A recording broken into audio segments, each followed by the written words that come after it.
PM Modi के सामने विपक्ष की दाल नहीं गल रही है। 9 साल सरकार चलाने के बाद भी पीएम मोदी हर तरफ छाए हुए हैं। विपक्ष पीएम मोदी के सामने कहीं नहीं टिक पा रहा है।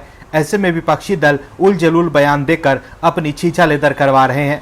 एक तरफ तो पीएम मोदी देश को गारंटी दे रहे हैं कि अगले 5 साल में भारत दुनिया की तीसरी सबसे बड़ी अर्थव्यवस्था बनेगा। वहीं दूसरी तरफ विपक्षी गठबंधन का मकसद मोदी को सत्ता से हटाना है। हालांकि विपक्षी दल भी जानते हैं कि मोदी कितने लोकप्रिय नेता हैं और लोग उन्हें कितना चाहते हैं, तभी तो विपक्षी दल एकजुट हो चुके हैं।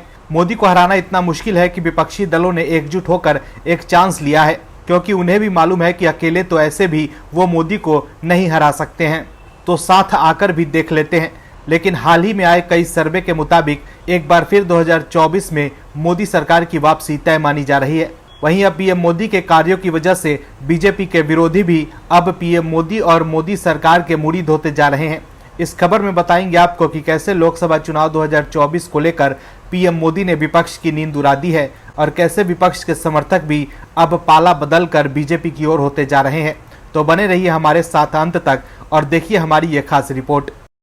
15 अगस्त को देश अपना 77वां स्वतंत्रता दिवस मना रहा था। देश के हमारे पुरखे जिनके बलिदान की वजह से हमें ये आजाद भारत तोहफे में मिला, उन्होंने आजादी की लड़ाई में शामिल होने से पहले किसी तरह की राजनीति नहीं करी थी। इसलिए देश के हर व्यक्ति के लिए आजादी का दिन धर्म, सांप्रदायिक, पंथ और राजनीतिक विचारधारा से बड़ा होता है। लेकिन कांग्रेस राजनीति से इतनी अधिक प्रेरित है कि उन्होंने आजादी के महान दिन को भी राजनीतिक रंग दे दिया। दर्शकों, हम आपसे पूछना चाहते हैं कि क्या आप इस महान देश की सेवा जिंदगी भर नहीं करना चाहेंगे? अगर हमारे पीएम जो राष्ट्र चेतना से ओतप्रोत हैं, अगर उन्होंने ऐसा कह दिया कि अगले साल भी मैं ही देश की उपलब्धि आपके सामने रखूंगा, तो इसमें गलत क्या है? लेकिन कांग्रेस तो कांग्रेस ठहरी जो परिवारवाद और तुष्टीकरण की पर्याय बन गई है। क्या है खबर, बताते हैं आपको इस रिपोर्ट में। दरअसल कांग्रेस अध्यक्ष मल्लिकार्जुन खड़गे ने मंगलवार को स्वतंत्रता दिवस समारोह पर लाल किला नहीं जाने को लेकर कहा कि आंखों में कुछ दिक्कत के कारण वो इसमें शामिल नहीं हो पाए। इस दौरान खड़गे ने प्रधानमंत्री नरेंद्र मोदी पर हमला करते हुए कहा कि वो अगले साल अपने आवास पर झंडा फहराएंगे। इस पर बीजेपी ने पलटवार कर कांग्रेस पर निशाना साधा है। केंद्रीय मंत्री और बीजेपी नेता हरदीप सिंह पुरी ने कहा कि शायद खड़गे साहब की आंख में परेशानी है, वो लाल किला तो नहीं आए, लेकिन परिवार वाले किसी प्रोग्राम में गए थे। हमें कहना है कि पीएम मोदी अगले साल फिर से लाल किले से देश के लोगों को संबोधित करेंगे। दरअसल अगले साल लोकसभा चुनाव होने हैं। ऐसे में बीजेपी के नेतृत्व वाला राष्ट्रीय जनतांत्रिक गठबंधन यानी एनडीए को बहुमत मिलता है, तो पीएम मोदी फिर से लाल किले से स्वतंत्रता दिवस के मौके पर लोगों को संबोधित करेंगे। हाल में आए तमाम सर्वे में यही दिख रहा है कि एक बार फिर मोदी सरकार की वापसी होती दिख रही है। वहीं एक न्यूज एजेंसी के मुताबिक लाल किले के स्वतंत्रता दिवस के कार्यक्रम से दूर रहने के कारण के बारे में पूछे जाने पर खड़गे ने कहा कि मुझे आंखों में कुछ समस्या है।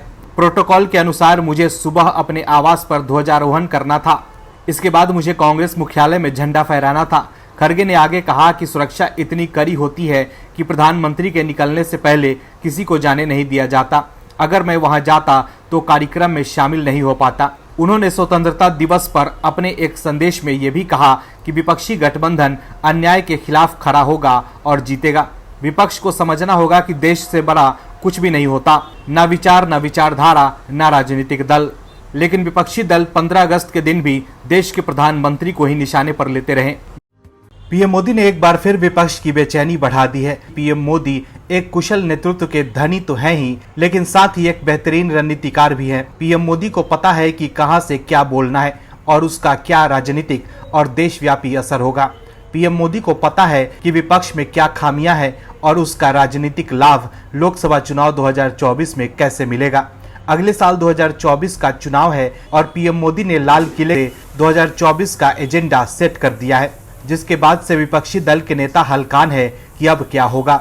दरअसल लाल किले से पीएम मोदी ने 2024 चुनाव को लेकर बड़ी भविष्यवाणी कर दी है। पीएम मोदी ने कहा है कि अगली बार इसी लाल किले से देश की उपलब्धि और देश का गौरव गान प्रस्तुत करूंगा। मोदी ने कहा कि अभी जिन योजनाओं का शिलान्यास कर रहा हूं, उसका उद्घाटन भी मैं ही करूंगा। पीएम मोदी के इस दावे को राजनीतिक जानकार विपक्ष पर मनोवैज्ञानिक दबाव के रूप में देख रहे हैं। हाल ही में ममता बनर्जी और नीतीश कुमार की पार्टी ने कहा था कि लाल किले से प्रधानमंत्री का ये अंतिम संबोधन होगा। पीएम मोदी ने लाल किले से एक बार फिर परिवारवाद, तुष्टीकरण और भ्रष्टाचार से लड़ने का आह्वान किया है। मोदी पहले गैर कांग्रेसी प्रधानमंत्री हैं जिन्होंने लगातार 10वीं बार लाल किले से झंडा फहराया है। इस दौरान पीएम मोदी ने कहा कि 2047 में देश जब स्वतंत्रता के 100 साल का जश्न मनाए तो हमारे भारत का तिरंगा दुनिया में विकसित देश की पहचान के साथ लहराए। इसलिए आगामी 5 साल काफी अहम है। अगले 5 सालों में भारत को दुनिया की तीसरी सबसे बड़ी आर्थिक शक्ति बनाना है। पीएम मोदी ने देश के लोगों से अपील करते हुए साफ कह दिया है कि भविष्य का 5 साल काफी अहम है, इसलिए विपक्ष पर भरोसा ना करें।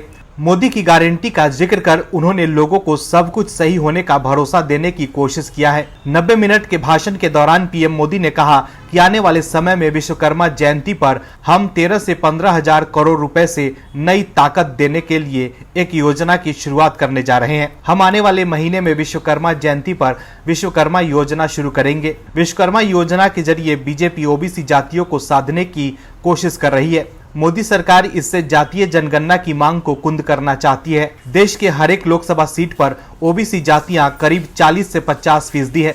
अपने भाषण के दौरान पीएम मोदी ने कहा कि भ्रष्टाचार, परिवारवाद और तुष्टीकरण देश के विकास के लिए सबसे बड़ी समस्या है। ये तीनों मिलकर गरीब, पिछड़े, आदिवासियों और पसमंदा मुसलमानों का हक छीनती है। हमें इन्हें जड़ से मिटाना होगा। पीएम मोदी ने लाल किले से कहा कि ये मोदी काल है, यहाँ शिलान्यास वाली सरकार ही कामों का उद्घाटन करती है। अब पीएम मोदी के जबरदस्त भाषण और ऐलान के बाद विपक्ष की नींद उड़ गई है।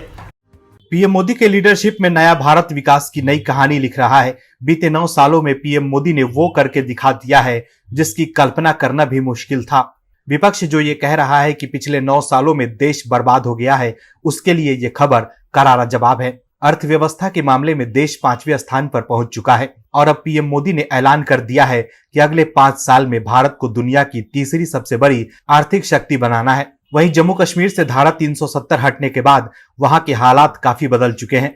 घाटी के नेताओं की सियासी दुकान बंद हो चुकी है और वहां के लोग खुशहाल जिंदगी जी रहे हैं। और अब जो खबर आई है वो विपक्ष के मुंह पर करारा तमाचा है, क्योंकि अब मोदी विरोधी भी मोदी सरकार के मुरीद होते जा रहे हैं। दरअसल कभी मोदी सरकार की प्रखर आलोचक रही जेएनयू की पूर्व छात्रा शहला रशीद अचानक मोदी सरकार की तारीफ में कसीदे पढ़ने लगी है। शहला रशीद का कहना है कि मोदी सरकार के नेतृत्व में कश्मीर के हालात सुधरे हैं और लोगों की जिंदगियां बच रही है।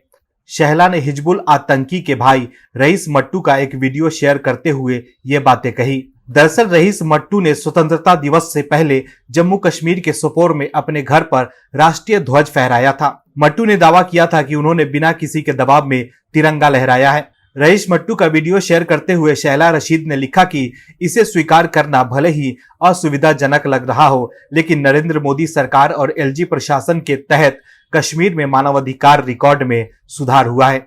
मेरा मानना है कि सरकार के स्पष्ट रुख ने कुल मिलाकर जीवन बचाने में मदद की है। ये मेरा दृष्टिकोण है। वहीं एक दूसरे ट्वीट में शहला ने पीएम मोदी के लाल किले से दिए गए भाषण का जिक्र किया। उन्होंने लिखा कि जैसा कि प्रधानमंत्री ने अपने भाषण में कहा कि भारत वास्तव में ऊर्जा परिवर्तन में अग्रणी भूमिका निभा रहा है। इस तथ्य को देखते हुए कि भारत ऐतिहासिक रूप से प्रदूषण फैलाने वालों में नहीं रहा है, इस लिहाज से प्रधानमंत्री नरेंद्र मोदी का सक्रिय दृष्टिकोण सराहनीय है। बता दें कि इससे पहले शहला रशीद ने केंद्र सरकार के अनुच्छेद 370 को निरस्त करने और जम्मू कश्मीर राज्य को 2 केंद्र शासित प्रदेशों में बदलने के फैसले को सुप्रीम कोर्ट में चुनौती दी थी। लेकिन जब मामले की सुनवाई की बारी आई तो शहला ने अपना नाम वापस ले लिया। तो देखा आपने कैसे अब तो बीजेपी के विरोधी भी मोदी सरकार के कार्यों की तारीफ कर रहे हैं, लेकिन विपक्ष को यह सब नहीं दिख रहा है। सिर्फ मोदी विरोध के नाम पर विपक्ष सरकार का विरोध कर रहा है, लेकिन ऐसा लग रहा है जैसे विपक्ष की बातों को कोई सुन ही नहीं रहा है। और एक बार फिर पीएम मोदी को 2024 में पीएम बनाने के लिए देश तैयार है। बेहतर समन्वय होगा तभी लोकतंत्र भी मजबूत होगा। पीएम मोदी भी इस बात को बेहतर रूप से जानते हैं, लेकिन कांग्रेस की सरकार में ठीक इससे उल्टा होता था। देश की न्यायपालिका पर हमेशा से गांधी परिवार का पहरा दिखता था, जिसकी झलक आपातकाल में देखी जा चुकी है। लेकिन पीएम मोदी ने खुले मंच से सुप्रीम कोर्ट के कार्यों की प्रशंसा की, जिसके उलट मुख्य न्यायाधीश भी पीएम मोदी का अभिवादन करने से नहीं चुके। और ऐसा ही परंपरा देश के लोकतंत्र में एक स्वस्थ कार्यप्रणाली को कायम रखती है। पीएम मोदी ने ऐसा क्या कहा कि पीएम मोदी के फैन सीजेआई डीवाई चंद्रचूड़ भी हो गए। बताते हैं आपको। दरअसल स्वतंत्रता दिवस समारोह के संबोधन में पीएम मोदी ने मातृभाषा के इस्तेमाल पर जोर दिया। इसी कार्यक्रम में उन्होंने सुप्रीम कोर्ट की तरफ से किए जा रहे प्रयासों की भी तारीफ की।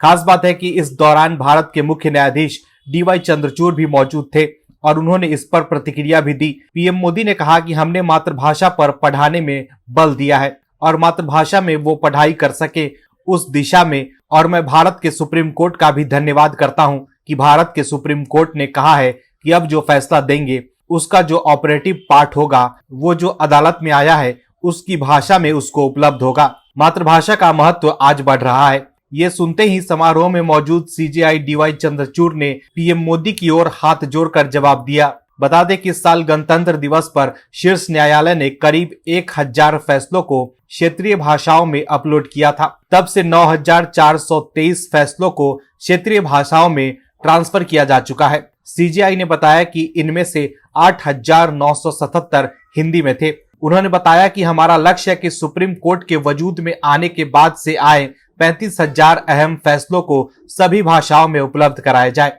खास बात है कि न्यायपालिका और सरकार के बीच तल्खी की खबरें आती रही है और विपक्षी पार्टियां मोदी सरकार पर सुप्रीम कोर्ट को लेकर भी निशाना साधती रही है। वहीं कौन इस बात को भूल सकता है कि आपातकाल से पहले इंदिरा गांधी के खिलाफ फैसला देने वाले जज को छुपना पड़ा था। कैसे एक जूनियर जज को मुख्य न्यायाधीश बना दिया गया और कैसे सुप्रीम कोर्ट पर राजनीतिक आधिपत्य स्थापित करने की कोशिश की, लेकिन पीएम मोदी के दौर में न्यायपालिका स्वच्छंदता का पूरा ख्याल रखा गया है। Bureau report, OMH news. और भी वीडियोस देखने के लिए चैनल को सब्सक्राइब करें और बेल आइकन को दबाएं।